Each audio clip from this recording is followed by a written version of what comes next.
Hey Chase, can you tell me a little bit about yourself and what you do?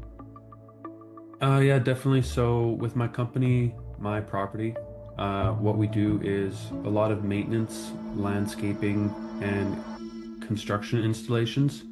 People would see me as in the business of doing those things, but I've learned I'm in the business of training young men. What inspired you to start this business? Uh, I think it was more selfish. Like I always wanted more, wanted more. As I grew, I knew the val I learned the value in creating a team and working with other people. Um, but yeah, it was just kind of freedom and doing what I wanted with my own time. You started this business back in 2020, correct? Yeah. What was what was the biggest challenge during COVID with starting the business? Um, I would say that COVID created a lot of kind of like self-limiting barriers for people. It actually, I would say, made my business easier because when I was doing maintenance or these types of installs, there were a lot of fearful people that didn't necessarily want to do business the original way. So I had to do more designs and get confirmation over email, have phone calls still so that we could have a dialogue. But it also made it so that I had like an email thread to also protect me while getting confirmation, being able to get prepayment and not wear the hat of debt collector. Okay. What These are what were things I this? realize now looking back, obviously. Yeah. Okay. So what does a typical day look like for you now compared to back then? Now most of my day is phone calls, emails. People have problems. They want me to solve them. And over time, referrals, word of mouth. So my day to day is now creating social media so more people can find me. Um, Creating more standard operating procedures so that I can focus on my skill set of delegation. Otherwise, I wouldn't be able to solve as many problems as I am. Hmm.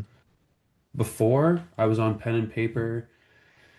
I probably had a lot more hair than I do now. Uh, it was a rat race and creating systems and organization, getting a software in place, and then just if it doesn't work this way, we're going to take this out and we're implementing this. Follow it, follow it, follow it. Okay. And what has probably been the biggest needle mover so far for you? The biggest needle mover is social media, for sure, because people are always talking about how they don't have enough business. So outside of following up and sales, which again, people don't follow up with, they think they're pestering, being annoying. There's a better way to do it. But social media is number one. If you have an offer, but no one sees it, no one can take you up on it. And I have this conversation with other business owners too, because they see Hmm. me doing social media, but I'm not like swimming in dough because I've been doing it, right? Like I just started implementing it and now I'm seeing the results like instant. So How long that have would you be the been doing biggest deal. this?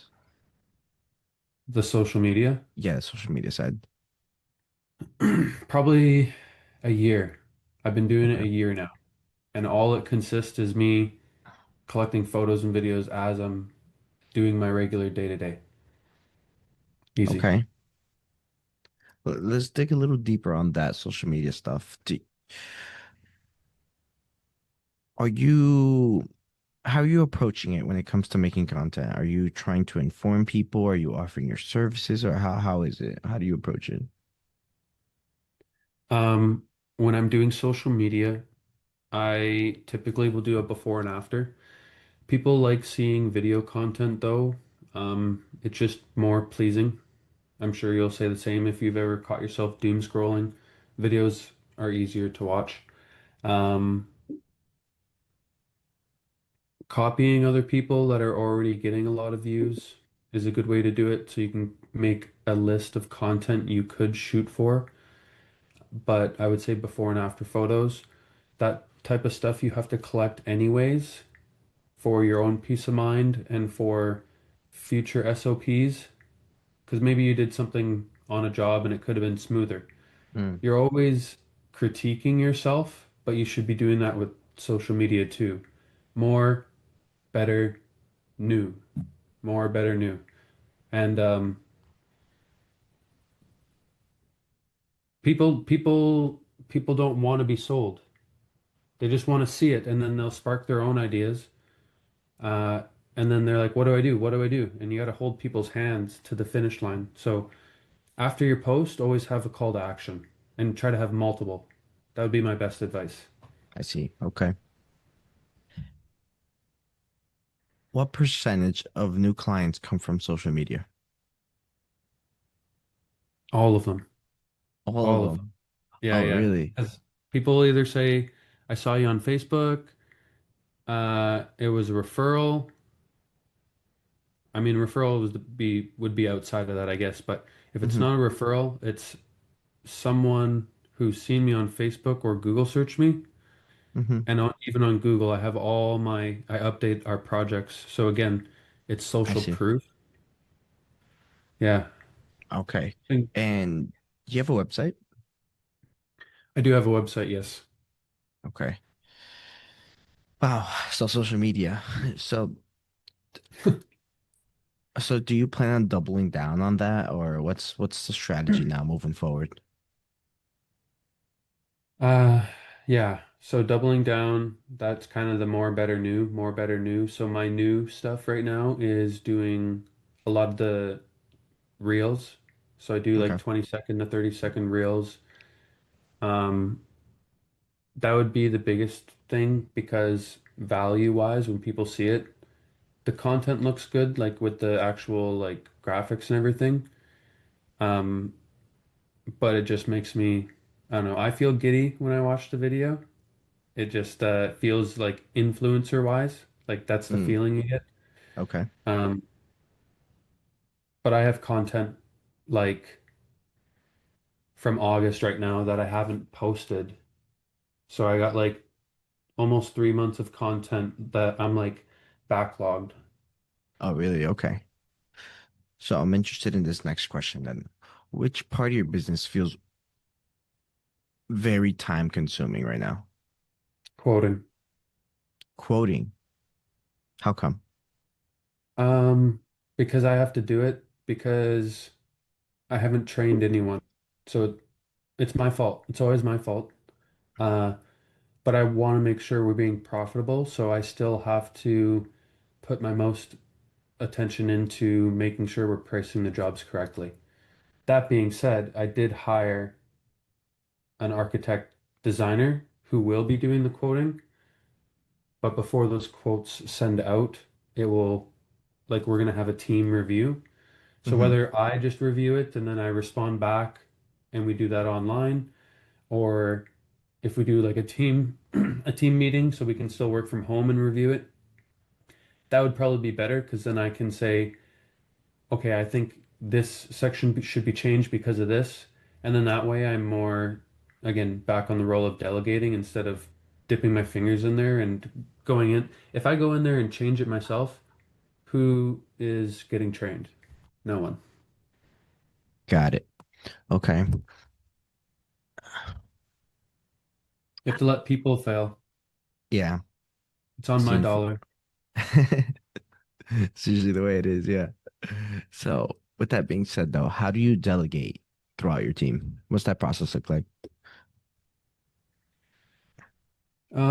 You have to get to know your teammates. Everyone's personality is different. So if I were to tell someone what to do, I would recommend a business owner look at Dale Carnegie's 30 Human Principles. Um, it puts into perspective the different types of personality types that you can be dealing with. So one of the rules is Um, Speaking to someone and using their name when you speak to them. Someone's name is like music to their ears. The number one rule is don't criticize, condemn, complain. So I try not to do a lot of that. Uh, Makes speak about an idea as if it was the other person's idea. So even if I come up with that all the ideas, or however selfish you want to look at it, because I'm the business owner, I have to speak a vision into my team. So using words too, language, using team instead of my employees. So one thing I cut out instantly is no one calls me boss. Hey boss, don't call me boss. Say yes sir or call me Chase or something. So that's my word vomit there. Where did you learn this? Uh, a lot of self-development. I would say I'm a critical thinker, so doing the same thing over and over, expecting different results is the definition of insanity. So you try something new, you fail quick, fail fast. The more you fail, the more you learn. I look like I'm 29. My hairline says I'm 39. Let's pivot a little bit. I'm curious to know what do you think is costing you the most amount of money in the business Labor. besides labor? My time. My time is the most valuable because it can't really be measured. I do, just like yourself, different types of inputs that are hard to measure for an ROI because it's a lot of risk, right? Yeah. It's a lot of conversations and networking and what ifs.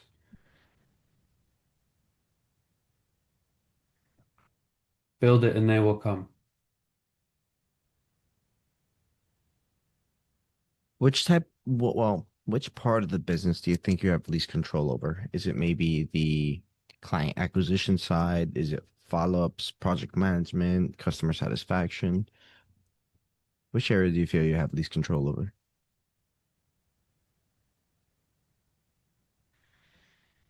Uh, People. Anything that involves people. So there's, I guess, two topics of conversation. I won't dive into them here, but one of them is one of them is learning how to live in the now. So I might have a rental tomorrow to pick up, but if it rains tomorrow, all my plans change. If someone calls in sick, all my plans change. So pivoting and dealing with things in the now because the now is the only thing that exists. There's no other time outside of that. And if I worry about the future, that's anxiety. If I'm caught up about the past, that could be depression or guilt. People are always going to be the problem, but they're also the solution. So again, taking everything with a grain of salt, I kind of have to have some leeway if my employees are calling in sick, but I also can't tolerate young men who are just tired calling in sick as well. So there's lots of different pillars that I kind of have to juggle. Um, Again, people are always the problem, but they're also the solution. So uh, it's not about capital gains that comes with it. It's about, like you said at the beginning, the biggest thing you've learned is giving people value. So even though I do these services, I'm in the business of training young men. They do the work. They learn something and experience it, and it's their choice if, and I say this to them, speaking the vision, you can stay with my property and work with us, or if you develop enough skills, you can go work somewhere else, or if you want something like a career and you want to get a trade or a ticket or something, Any of these other two options are possible, and I will help you. Like, I will walk into a business with you and help you get hired. I don't want you to stick around with me if you've learned it enough and you're ready to grow and move on in your life. So that makes it easier for guys to want to come to work and learn as well, and okay to fail. It's a learning environment. It's like Yeah. school. You want to be comfortable and you want to be who you are, not like on edge all the time. With that being said, how do you go about training? Do you have an internal way of doing things around your company, or how do you go about it? Uh, it kind of starts slow. So something I don't know if I learned it or believe it, but people will only do 80% of what you do. So you got to train someone really, really good and have really high expectations. I do it and then I watch them do it and then I just have them do it. So there's kind of like three different options there of progression. I've been skipping a lot of I do it, but sometimes it's good to give an explanation and then have me do it so they can visually see exactly what I'm talking about. Like one of my most recent examples was using the skid steer to cut some dirt out of the swale. I don't want my employee to do it right there, learning on the job and wreck the swale. So I'll explain it to him. We'll talk about it outside about how it's Mhm. going to look, and then I'll do it and make him take a video. Okay. So he's seen the boss do it. It didn't get messed up. There's no figuring it out. But then next time we do a job, I'll be like, hey, I want you to try this. I can fix it. It's just dirt. How do you incorporate feedback with your customers? I don't think I do, if I'm being honest now. I asked for reviews.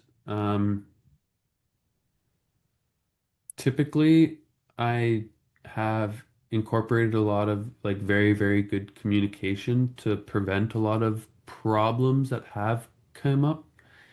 Um, it's just been smooth or yeah. I guess maybe I've unconsciously been doing that, but I'm writing that down now. Fantastic. Yeah, that seems to be a big an important process within the big companies. It's always incorporating feedback because you may think you know what you're doing wrong, but then, that's our own limiting belief there. We think we know everything that Productive. we're doing wrong, you know? What system or process have you implemented that made a big difference in the business? Um, Using a CRM, definitely. Okay. Getting off of pen and paper. So some people won't believe in this, but I'm so busy. I'm so busy that people still want my time and they want a quote or they want a meeting. So I direct people to my website. I have a quick conversation with them on the phone and then they got to get. And it's not to be rude, it's just I'm busy. Like I said, I'm doing other things other people aren't doing, social media, the additional training. It all takes time. So I Mhm. direct them to fill out the form, and then I got their address, email, name. I can mark it in the future, but importantly, I can see it live on my phone. And when I have time later that day, or like I'm implementing now, my team can receive that lead and now they can nurture it. So the CRM's been huge. Otherwise, you're on pen and paper and you write it down and then you type it out, and now you're emailing it, and now you're going to save it in this Excel file. Mhm. No, don't do that. Is there any Spend money to process? make money. Is there any process that feels outdated currently?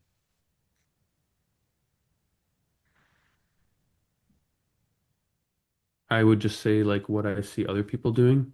I get a lot of jobs because people say they'll come by and they don't. So Mm. again, I said this earlier, the follow-up, which I'm kind of a culprit now because I'm I should be following up and asking for feedback. But the follow-up just on initial call, like if someone calls you, they want to give you money. And you're going to say, yeah, I'm busy, I'll come by next week, and then you're going to ghost them. I get a ridiculous amount of business like that. And then it's lifetime too, monthly reoccurring revenue if it's maintenance. Yeah. Do you solely focus on, is that your main thing, maintenance?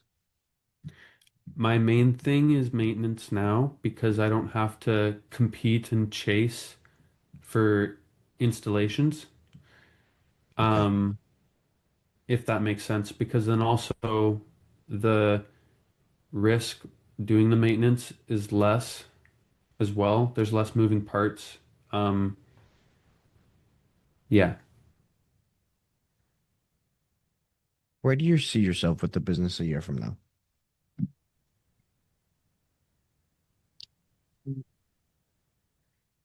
a year from now, I'd like to just be doing content and training if I need to, but ideally at that time, someone else will be there full-time training, as in like a foreman on site, right? Just making sure people are safe. Um, I talked about my property being the maintenance landscaping. I started a labor force company where we provide laborers to other companies who need them Hmm. because labor is an issue here. I'm training guys correctly, in my opinion, so I have labor. Um, and then getting into personal development with people. Like I said, I've been talking to a lot of different business owners, so I'm going to maintain my focus on my business, but this might be like 2, 3 years from now will be that slow growth of building an audience and trying to give value. I don't really have anything to sell, so we'll see how that goes. Got it. Okay. If you could wave a magic wand to instantly improve any part of your business, what would that be?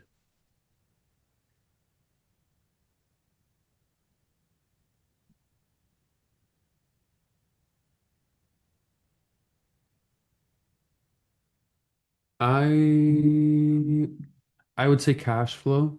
I am now getting over the hump of that where we have enough funds in the business to operate our cash flow. But that would be the biggest thing is if you think you can afford it and you have the money to buy it, I guarantee that you cannot afford it. I guarantee you can't afford it.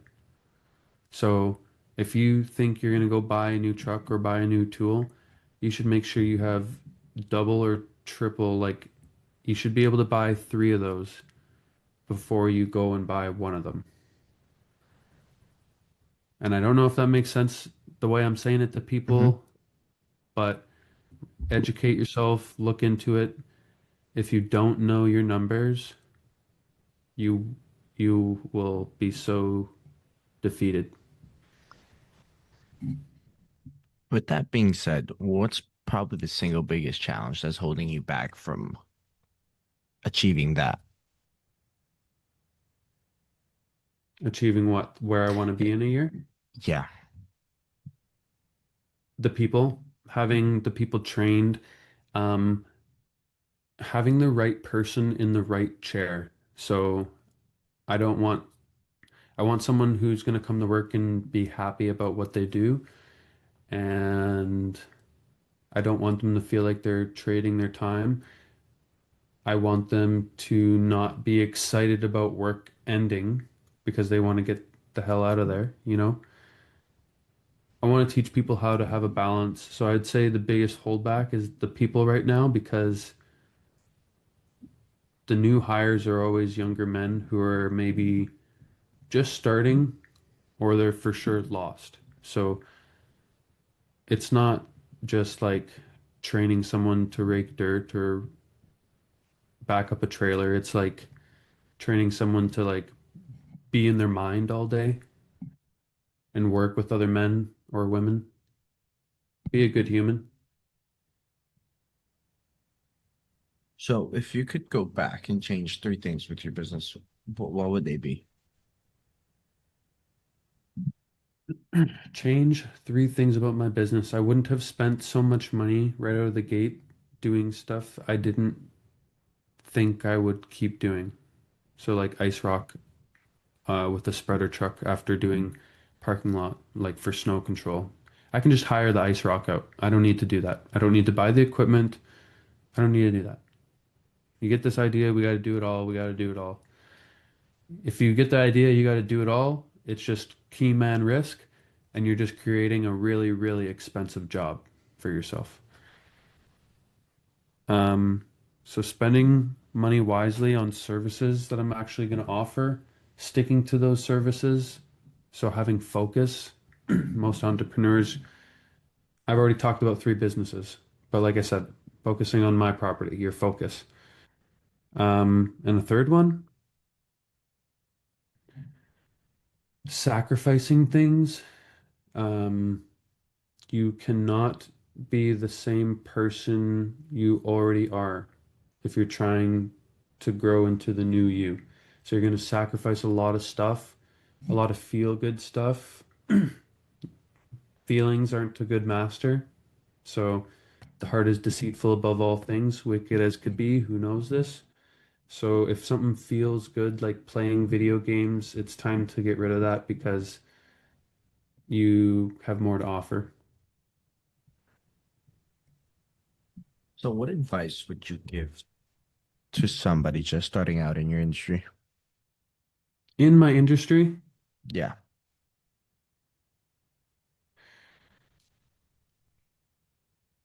it's okay to work for someone else and learn. Learn on someone else's dime. And don't be like manipulative or like wasting people's money, but learn on someone else's dime before yours, especially if you are older and you already have a family and other responsibilities.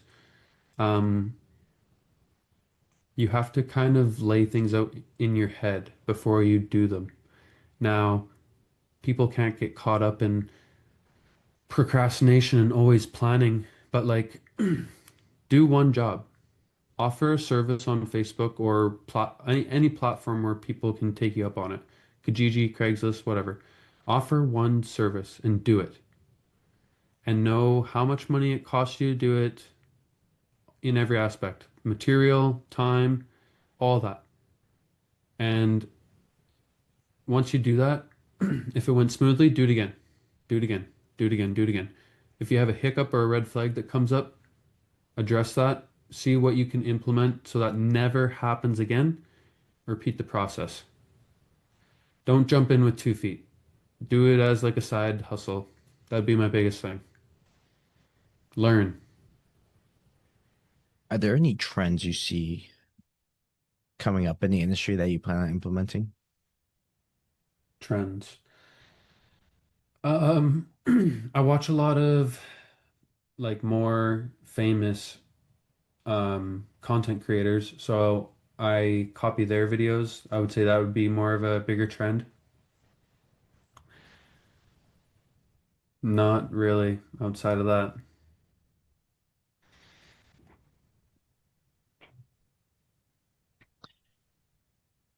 When you think about where you want to be in the next few years, what kind of support or tools do you wish existed to just help you get there faster? Nothing.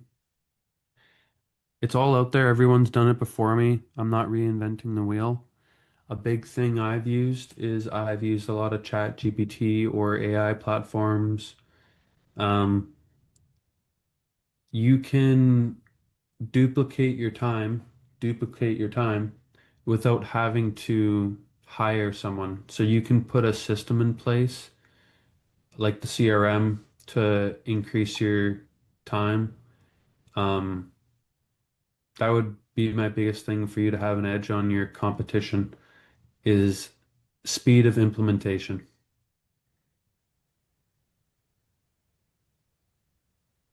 Chase, thank you so much for your time here today. I really appreciate it. How can people connect with you?